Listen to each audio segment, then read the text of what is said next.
कि देश के जो प्रधानमंत्री है नरेंद्र मोदी, ये गुजरात के रहने वाले हैं और गुजरात के ओबीसी हैं। तो स्वाभाविक रूप से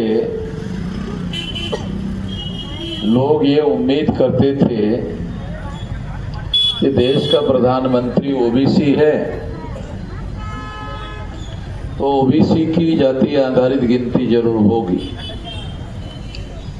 इस बात को सोचकर ओबीसी के लोगों ने भारतीय जनता पार्टी को वोट दिया होगा, ऐसा अनुमान भी निकाला जा सकता है।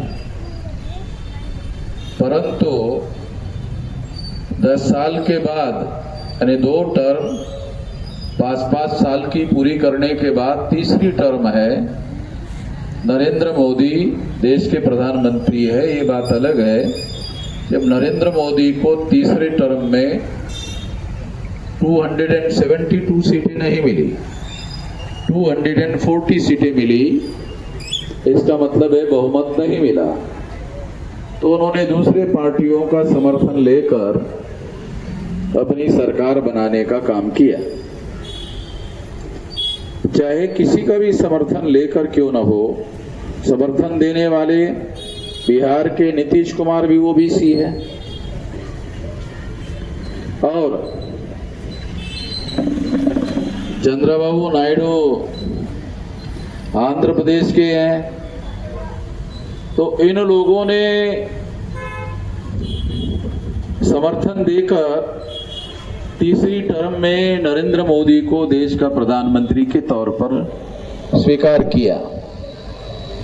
तो लोग ये उम्मीद करते थे कि नरेंद्र मोदी ओबीसी की जाति आधारित गिनती करेंगे, मगर नरेंद्र मोदी ओबीसी की जाति आधारित गिनती का फैसला नहीं कर पाए। तो ये निश्चित रूप से विचार करने वाली बात है कि नरेंद्र मोदी के ही नियंत्रण में इसका फैसला करने का अधिकार है। नरेंद्र मोदी को ही फैसला करना है ये ओबीसी की जाति आधारित गिनती करना है या नहीं करना है। प्रधानमंत्री होने की हैसियत से उन्हीं के पास ये पावर है। मगर नरेंद्र मोदी ने 2 टर्म समाप्त होने के बाद तीसरी टर्म है, उन्होंने ओबीसी की जाति आधारित गिनती करने का फैसला नहीं किया। हम लोग ओबीसी की जाति आधारित गिनती की बात क्यों उठा रहे हैं? क्योंकि अगर ओबीसी के साथ न्याय करना है तो न्याय करने के लिए तो पता तो होना चाहिए। सर्वसाधारण अनुमान के आधार पर ओबीसी की गिनती अंग्रेजों के समय में जो जाति आधारित गिनती हुई थी,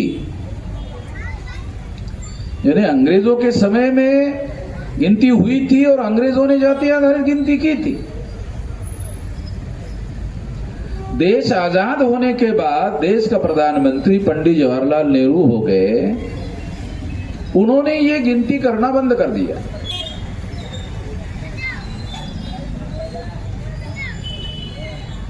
ये गिनती करना बंद करने की वजह से पता नहीं चल रहा है देश में बैकवर्ड लोग कितने हैं। हक और अधिकार देने की बात तो दूसरी है, मगर जवाहरलाल नेहरू के बाद इंदिरा गांधी के बाद राजीव गांधी ने ओबीसी की गिनती करना जरूरी नहीं समझा। जो लोग गिनने के लिए तैयार नहीं है, वो अधिकार देने के लिए कहां से तैयार होंगे?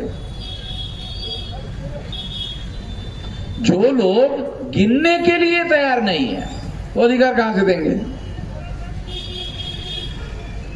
तो इसके बारे में जिस ओबीसी की गिनती हो नहीं रही है, उस ओबीसी को जगाने की जरूरत है। ओबीसी के लोग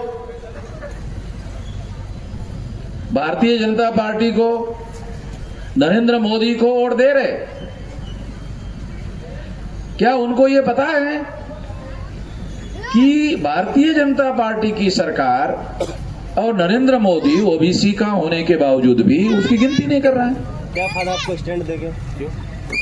अगर ये जानकारी अदर बैकवर्ड क्लासेस के लोगों को होती नहीं कर रहे हैं तो निश्चित रूप से उसके विरोध में मैं इसको लोग विद्रोह करते, आंदोलन करते, सड़क पर उतरते। ऐसा होता हुआ दिखाई नहीं दे रहा है। आवाज आ रही है, वीडियो हो जाएगा, डाउनलोड भी हो जाएगा, ऐसा होना चाहिए था। देखेंगे हम। साउथ इंडिया में तो बिल्कुल भी नहीं हो रहा, नॉर्थ इंडिया में थोड़ा बहुत होता हुआ दिखता है, मगर साउथ इंडिया में तो बिल्कुल भी होता हुआ दिखाई नहीं देता। इसलिए हम लोग सारे देश भर में नॉर्थ इंडिया के साथ साथ north west India, north east India और सेंट्रल इंडिया और उसके साथ साथ साउथ इंडिया, सारे देश भर में जागरण अभियान चला रहे हैं, ताकि लोगों को, खास तौर पर अदर बैकवर्ड क्लासेस के लोगों को ये बताया जाए फेसबुक ओपन करो कि ये सरकारें आप लोगों को गिनने के लिए भी तैयार नहीं है। अधिकार देने की तो बात छोड़ो। इस बात को ध्यान में रखते हुए अदर बैकवर्ड क्लासेस के जो लोग हैं उनको जगाने के दृष्टि से हम लोगों ने ये अभियान सारे देश भर में चलाया है। कर्नाटक साउथ इंडिया का स्टेट है और साउथ इंडिया का स्टेट है, तो साउथ इंडिया में भी हम लोगों ने ये कोशिश शुरू की है और हम आने वाले समय में कर्नाटक के जितने जिले हैं सारे जिलों में इस तरह के कार्यक्रम लगाएंगे और जिले से नीचे जो तहसील है उन तहसीलों में भी इस तरह के कार्यक्रम लगाकर ये जागृति फैलाने का काम करेंगे। क्योंकि जब तक जागृति नहीं होगी और लोगों को पता नहीं चलेगा तब तक इसके विरोध में लोग तैयार नहीं हो सकते और कोई भी सरकार जब तक उसके लिए आंदोलन करने वाले लोग ना हो तब तक उनकी समस्याओं का समाधान नहीं कर सकता।